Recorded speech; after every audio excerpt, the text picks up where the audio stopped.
Back in Jerusalem, another outbreak of persecution leads to the martyrdom of the Apostle James and nearly of the Apostle Peter, until God dramatically intervenes to rescue him. Why did God not answer the early Christians' prayers for James's rescue, but did for Peter? We get into that question of why God does not always answer our prayers in Acts chapter 12. Acts chapter 12. Jailbreak! Have you ever had dreams that seem so real, it takes a while after you wake up to decide if it actually happened? I dream a lot, and my dreams are often quite crazy, but some seem very real. Even though when I think back later and laugh how stupid they were, at the time, right when I woke up, they seemed completely real. In fact, I often try to fall back asleep because I want to see how they turn out. Do you ever do that? Never works. We're going to see a situation in Acts chapter 12 today that was really crazy and seemed like it had to be a dream, which in fact turned out to be real. As this chapter opens, there is this time note.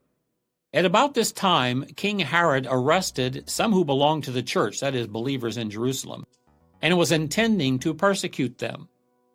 That name, King Herod, might sound familiar to you. It was a King Herod who received the wise men from the east, remember, and tried to use them to find the baby Jesus.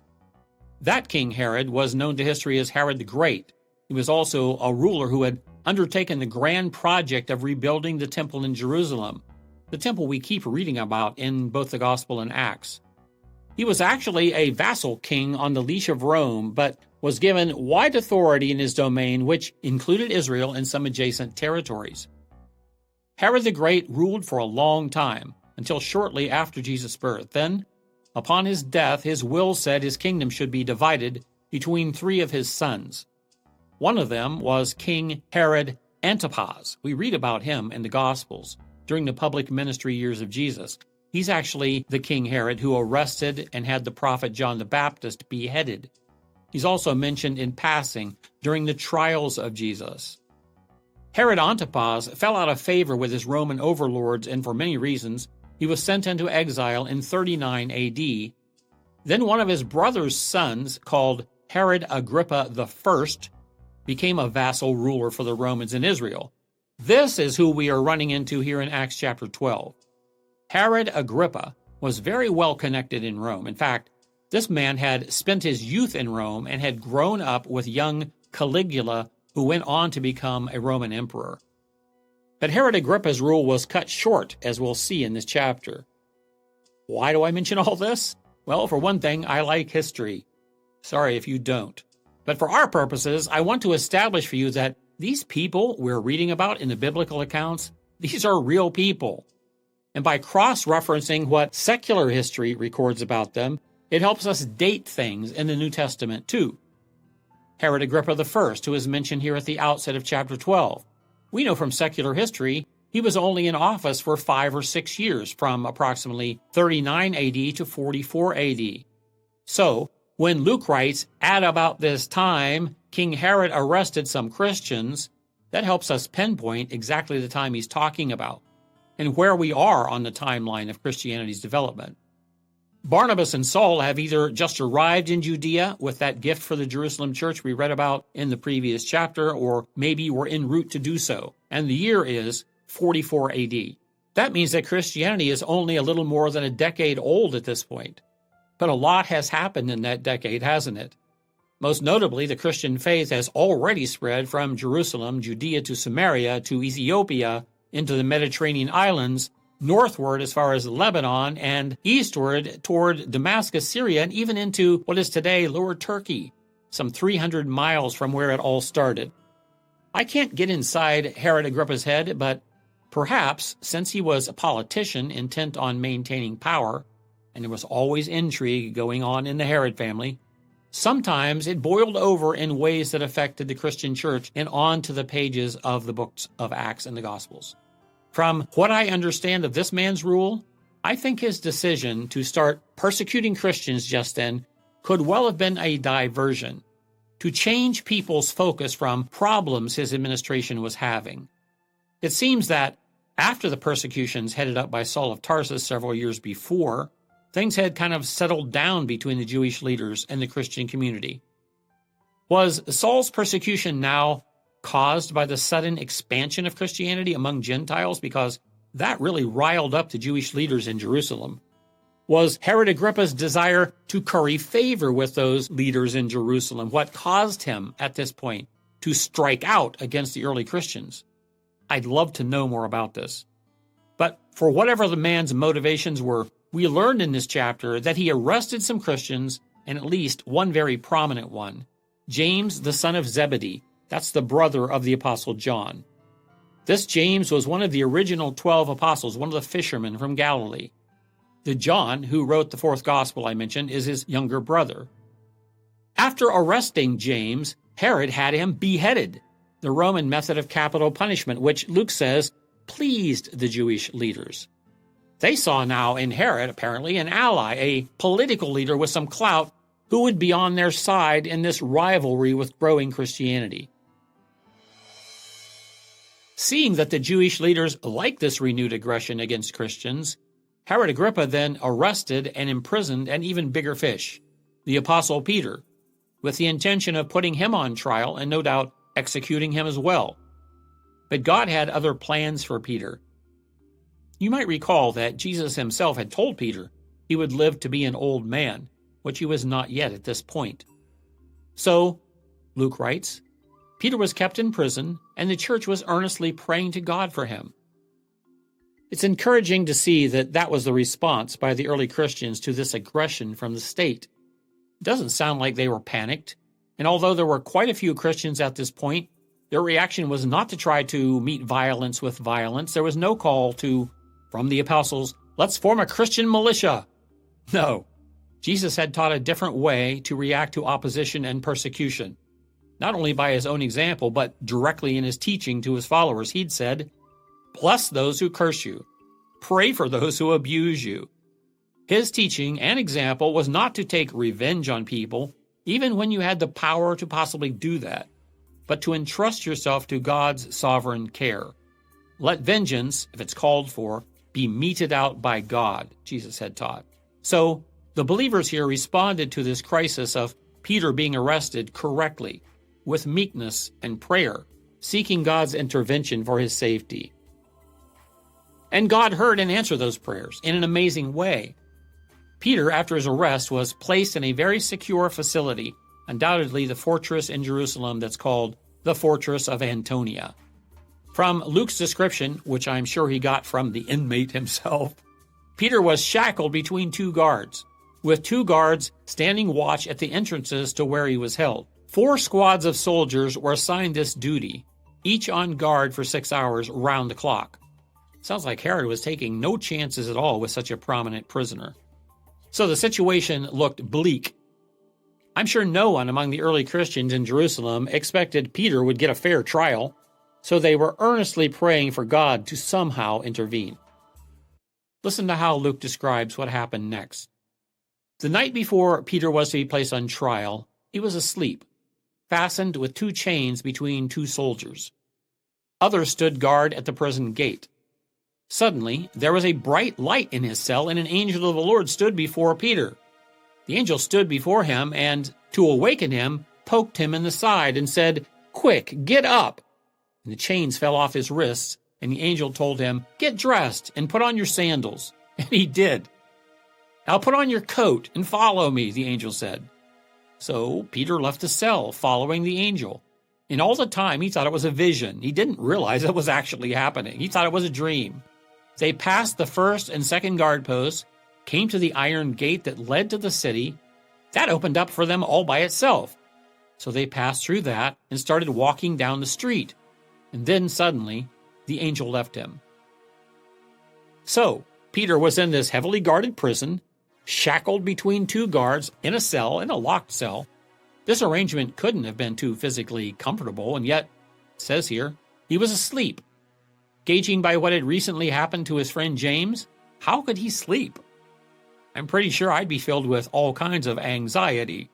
Yet Peter is sleeping like a baby, which tells us a lot about this man's faith, doesn't it? His confidence in God to control the situation. Well, what? What is that? He feels a poke in his side. He opens one eye. His cell is brightly lit up. A shining figure stands before him and says, "Peter, get up and get dressed." The iron shackles just fell from his wrists. The guards around him are oblivious. God seems to have put them in some kind of a deep stupor. "Don't forget your coat there, fellow, and your shoes, and follow me," Peter's told. He was in that state where he was pretty sure he was dreaming, or he was just going with it. He followed the bright figure out of the cell where another guard was out cold, down a hallway, passing a fourth guard who was completely out as well. When they came to the fortress's iron gate, it just swung open, and suddenly they were out in the street in Jerusalem in the middle of the night. The fresh air, I'm sure, cleared his head.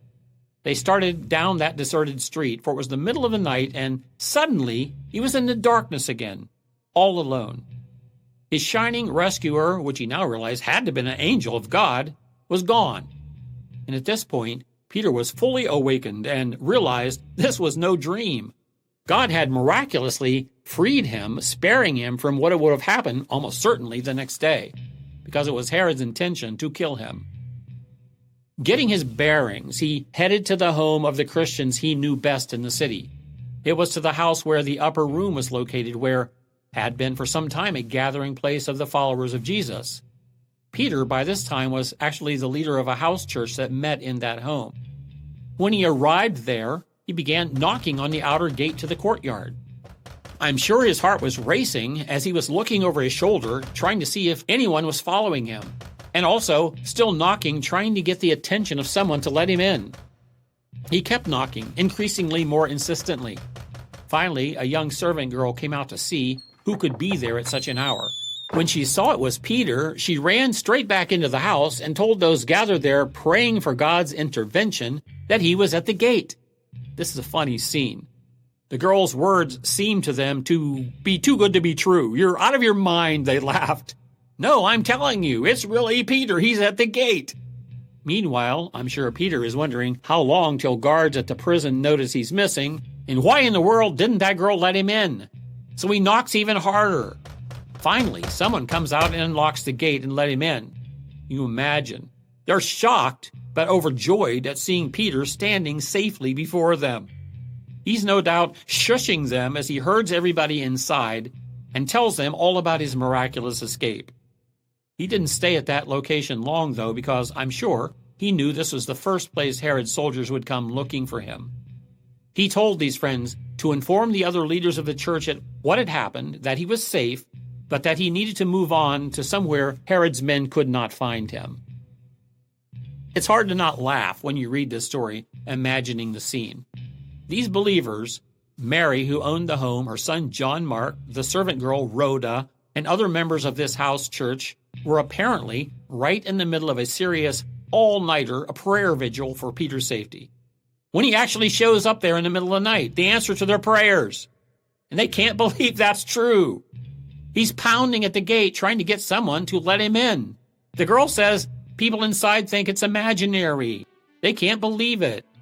I'll bet if you're a Christian, you've had a similar experience. Maybe not quite that crazy, but I know I've had a similar experience. I can think of times I have earnestly prayed for something, and God answered my prayers, but I wasn't quite sure I could believe it. It took me a while to accept it. Wow, he heard me? He answered my prayer? In this case, their prayers for Peter's safety were answered because God had a lot more for Peter to do. You know what? Nobody can take us out when God has more for us to do. Let's finish up what Luke tells us in this section. I'm pretty sure he tells us the rest of Herod Agrippa's story to encourage Christians to trust God and leave vengeance up to him. So, as things proceed, we learn Herod was having a dispute with some of the cities at the edge of his domain, Tyre and Sidon. That's today in Lebanon. They probably were not paying taxes, but because they needed food from Israel, they eventually realized they needed to kowtow to Herod's authority. Through an intermediary close to the king, they requested an opportunity to make peace. Some of what happens next we know from a Jewish historian named Josephus. Herod Agrippa went up to Caesarea for a big festival arranged to honor the Roman Emperor Claudius. He agreed to meet with these disaffected subjects of his at that festival. This festival revolved around games held at the Roman stadium in that city. By the way, 2 impressive stadiums have been excavated by archaeologists, completely reconstructed at Caesarea on the Mediterranean coast. This is exactly where this takes place. It was a very beautiful setting. On the appointed day, when Herod was scheduled to officially open this festival, these games, at one of these outdoor stadiums, Josephus says he arrived in a gaudy, reflective silver robe. It must have been made with silver thread. I picture looking at him like he was shining like silver like metal from head to toe, from crown to the bottom of his robe. But when he made his perfectly timed entrance into the stadium, the sun was reflecting off all that silver, and it made him gleam like a heavenly being. And now I declare the games honoring the great Emperor Tiberius Claudius Caesar open! Or whatever he called out from the rostrum to the people filling the stadium seats. As he stood there, resplendent, basking in their applause, Luke says people were calling out, "It's the voice of a god and not a man!" And Herod was lapping that up. Josephus wrote that it was just at that point he was struck with severe pain in his chest and abdomen. He actually had to be carried from the stadium, and Herod Agrippa died 5 days later. Our author, Luke, who remember was a physician, adds to this history that he was consumed by worms, the actual cause of death apparently being an internal parasitic infection of some kind. He also adds that it was because of his vanity and pride and that he accepted the adulation of those people as though he himself was a god. I'm pretty sure Luke wants us not to miss that God gave this tyrant who had killed the Apostle James and tried to kill the Apostle Peter the retribution he deserved, the justice Christians longed for. This occurred in 44 AD. It only ruled for 5 years. Let me say a word in closing today about something you might wonder about as a Christian, and that is this. Why does God sometimes answer our prayers and other times seems to completely ignore them? And why does he sometimes bring about swift justice on people who deserve it, while sometimes he seemingly lets injustices stand and stand? This chapter certainly shows this, and I can't help but these are exactly the questions the early Christians would have had and would have been struggling with at this time. I mean, don't you think they prayed for the Apostle James when he was arrested? But he was not saved. Herod had him put to death.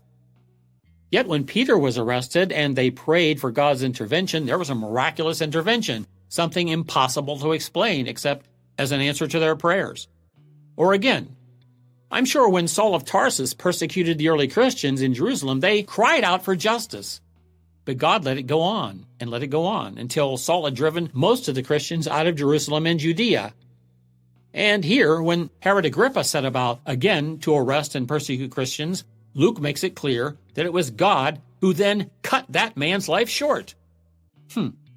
It's important to come to grips with this fact. God is not our genie. He is not obligated to grant our wishes. He sees the injustices and certainly hears the prayers of his people, but we have to learn to accept that he has reasons and plans we simply do not see sometimes, nor have enough information to understand. Think about this. Our vantage point is different today than that of the early Christians who are actually living through these things we're reading about. I think in retrospect, we can say that God's purposes for James' life and Peter's life were obviously different. James was not shortchanged. He got to go to heaven before Peter, which is far better than being here. But God had more for Peter to do, and so he spared him for a while longer till his life's purposes were fulfilled.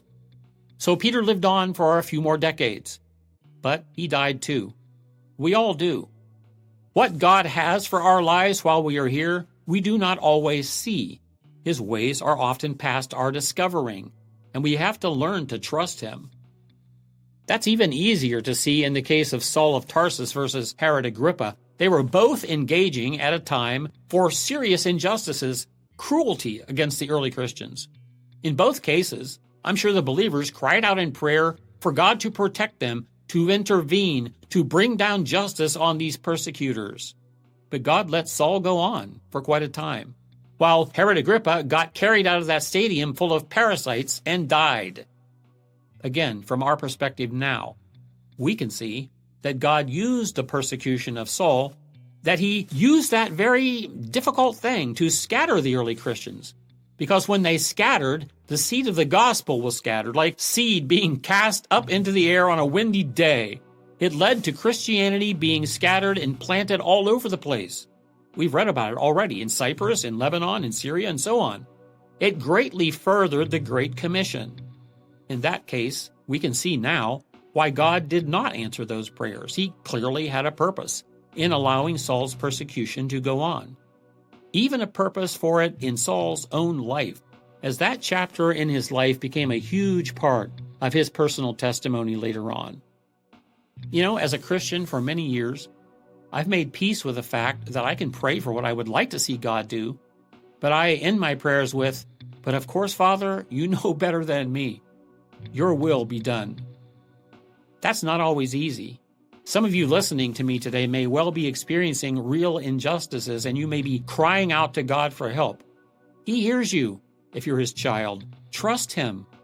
At the end of the road, God will see that justice is done in his time, and that his will is accomplished in his way.